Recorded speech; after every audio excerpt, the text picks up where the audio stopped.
Bonjour les amis, aujourd'hui une vidéo consacrée à un truc que je veux faire depuis un bout de temps et que je repousse, qui n'a jamais été fait en 1 an et demi et c'est pas bien, c'est l'entretien du moteur de l'annexe. Le premier entretien aurait dû être fait quand on a fait le retour de neuvage à la Grande Motte, histoire d'enclencher la garantie de 10 ans du moteur Honda, mais je pense que ça n'a pas été fait, donc ce moteur n'est plus sous garantie depuis longtemps. C'est pas facile, c'est pas très compliqué à faire apparemment. Ce qui est compliqué, c'est de trouver un endroit. Je peux pas sortir l'annexe facilement, elle est trop lourde, je peux pas la mettre sur berre, enfin, c'est vraiment compliqué, c'est peu accessible. Donc le faire à partir de l'annexe à l'eau, c'est pas question, parce qu'il y a des choses qui sont au niveau de l'eau, voire en dessous, que je peux pas changer sans en foutre partout. Le faire l'annexe suspendu, j'ai pas vraiment confiance, certains le font comme ça, mais c'est du travail compliqué. Alors j'ai trouvé un système, je vous montre, c'est un peu particulier, c'est en cours.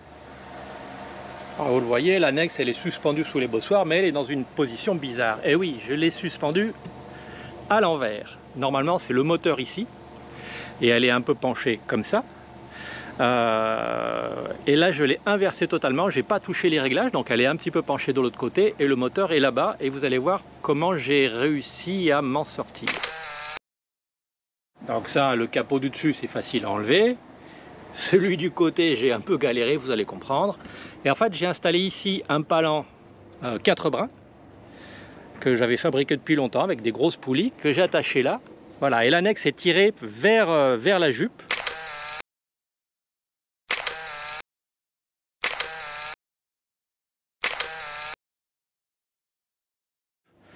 À tout hasard, j'ai collé un parapluie en dessous au cas où je fasse tomber quelque chose. Il est juste attaché. Voilà. Mais normalement, j'espère bien ne rien faire tomber. Alors ça, c'était le capot supérieur, il est facile à enlever. J'ai enlevé celui-là, il y a des vis partout, y compris derrière, là-bas, c'est un peu galère.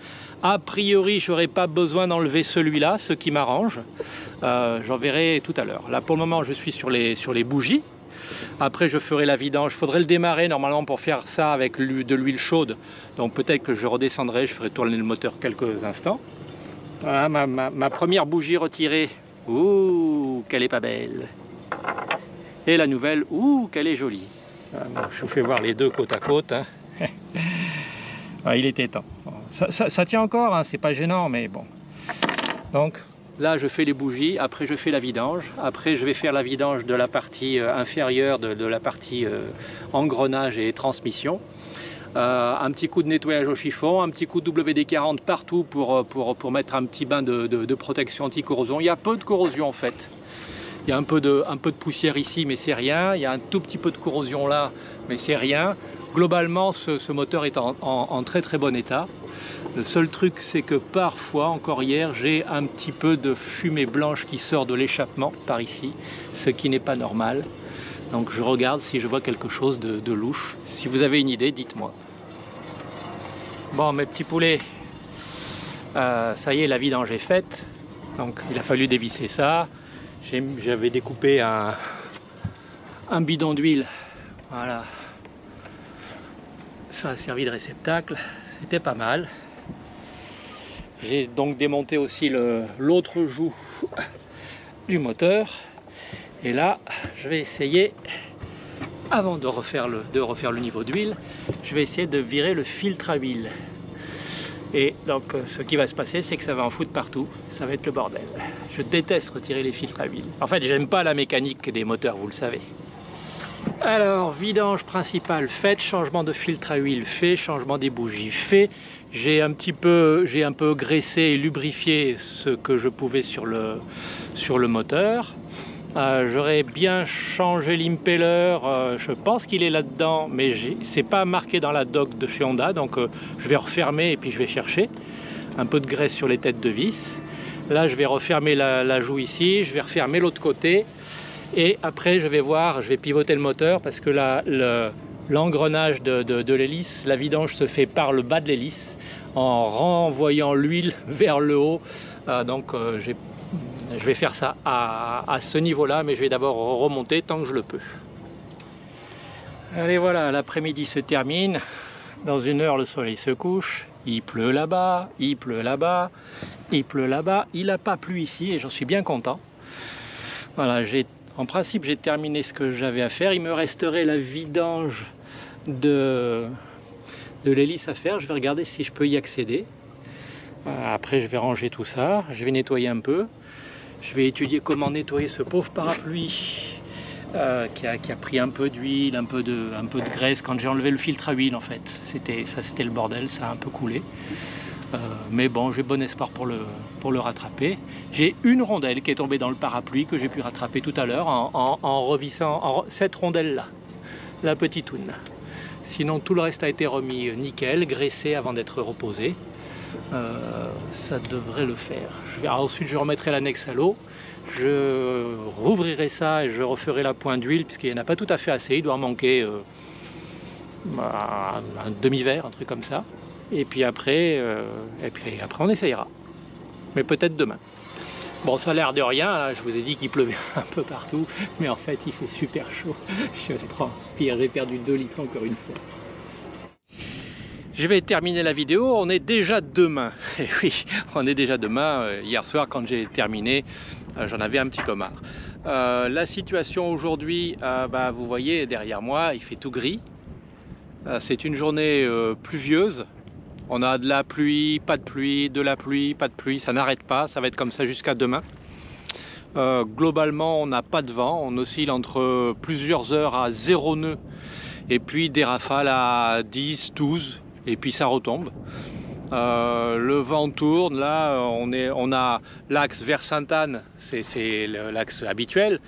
Mais tout à l'heure on était carrément dans l'autre sens, enfin ça tourne dans tous les sens, c'est du grand n'importe quoi. C'est la dépression faible qui suivait la tempête, l'ouragan Tammy, qui n'est pas passé ici, mais on a eu la queue de l'ouragan qui a fait pas mal de vent et puis qui a un peu suscité ce temps-là. Je vous montre l'extérieur et je vous finis la vidéo sur le moteur. Donc on a Sainte-Lucie là-bas, au bout de la presqu'île, au bout de la pointe. Donc c'est tout couvert, hein, c'est comme partout, là-bas il pleut. Je l'ai dit tout à l'heure dans la vidéo, c'était hier après-midi, là-bas il pleut, là-bas il pleut. Devant nous, il ne pleut plus, mais ça va repleuvoir tout à l'heure. On a de la houle. Alors vous connaissez le truc, hein, ça ne se voit pas sur la caméra. Bon, la caméra vient de s'éteindre, donc je change d'endroit. Je vais à un endroit où vous allez voir la houle. Voilà. Elle n'est pas forte, hein, c'est 20-30 cm, c'est pas grand chose, mais c'est très inhabituel ici. C'est suffisant pour qu'on le remarque et qu'on soit un petit peu... On est bercé pendant la nuit. Alors les monocoques, comme d'hab, le petit qui est là-bas, vous le voyez, il gigote un petit peu. C'est relativement tranquille. Il n'y a pas grand monde en mer. Le monocoque qui est là-bas derrière l'annexe que vous apercevez, lui il gigote plus. On est sur 5-6 mètres de fond, donc forcément ça bouge plus. On a un catamaran qui rentre là-bas sous voile, mais c'est de l'esbrouf, il est au moteur, il n'y a pas de vent. Un catamaran qui part sans voile, mais c'est normal, il n'y a pas de vent. Un monocoque là-bas qui est sous voile, lui il peut avoir du vent au large, il peut avoir 10-12 nœuds, donc c'est suffisant. Et là-bas, sur Sainte-Lucie, il y a un bateau qui descend ou qui remonte sous voile, mais dans le canal de Sainte-Lucie, il y a du vent. Pour l'annexe, allez, hop là. Pour l'annexe, elle est revenue à sa place. Je n'ai pas fait la vidange de l'engrenage en bas parce que il faut que je regonfle le kayak et que je me mette dessous un jour où ça bouge pas. Sinon, ça va être un peu galère. Et pour la turbine, l'impeller, la petite pompe à eau de mer qui permet de refroidir le moteur, il est demandé d'en surveiller l'état là maintenant, hein, donc c'était le bon moment, ça se change pas systématiquement, mais il faut le faire par un garagiste agréé Honda parce que ça n'est pas documenté. Ça fait partie des quelque chose d'entretien de ces moteurs qui sont pas compliqués mais qui sont pas documentés, qu'on peut trouver dans le manuel d'entretien Honda, qui n'est pas fourni aux clients puisque il est fourni au personnel professionnel. Donc je vais essayer de m'en dégoter un et à l'occasion je surveillerai la turbine en question. Voilà. L'annexe est revenue à sa place et le bateau se porte bien. Alors vous allez me dire, il n'y a pas beaucoup de vent, mais Stéphane, tu aurais pu aller naviguer aujourd'hui. Oui, on aurait pu aller naviguer, c'est ce qu'on avait prévu pour hier. Et hier, comme c'était vraiment calme sur le plan d'eau, j'ai préféré consacrer la journée à l'entretien du moteur de l'annexe qui nous sert assez régulièrement quand même. Depuis 1 an et demi qu'on est sur Tiama, on a dû faire, on a dû faire une centaine d'heures avec. C'est pas tant que ça, mais il y a quand même un minimum d'entretien à faire. Là, je prends une rafale, voilà, 10-12 nœuds à l'œil. Au doigt mouillé, peut-être 13-14. Donc ça aurait été très bien pour naviguer, seulement il pleut tout le temps, c'est pénible, c'est pas agréable, ça donne pas du tout envie. Donc prochaine navigation, peut-être lundi s'il fait pas trop mauvais, on a quelque chose à récupérer ici en Martinique pour la suite de notre voyage. Et ensuite, selon l'état d'esprit et selon l'état de la mer, s'il n'y a pas beaucoup de vent, mais un petit peu, on va aller faire une navigation au large dans le bassin derrière pendant quelques heures, histoire de prendre plaisir et de pratiquer des manœuvres qu'on ne fait pas souvent, des prises de riz, des choses comme ça. Si le temps est plus sympa, avec un vent un peu plus soutenu, il est possible qu'on redescende sur Sainte-Lucie, faire un stop, puis qu'on descende sur Bécoué au plus bas. On va voir, on n'a pas vraiment de projet, on va pas s'éterniser en Martinique, ça fait déjà un bout de temps qu'on y est et ça fait vraiment un peu long maintenant. Comme vous le voyez, j'avais installé la canopée derrière parce que hier il faisait soleil et on ne savait pas trop si le temps d'aujourd'hui serait vraiment pourri ou simplement mauvais, et c'est vraiment pourri. Donc il n'y a pas trop de vent, on peut la laisser. Quand le soleil reviendra, elle sera bien, mais quand le soleil reviendra, s'il revient avec du vent, eh bien, on s'en ira.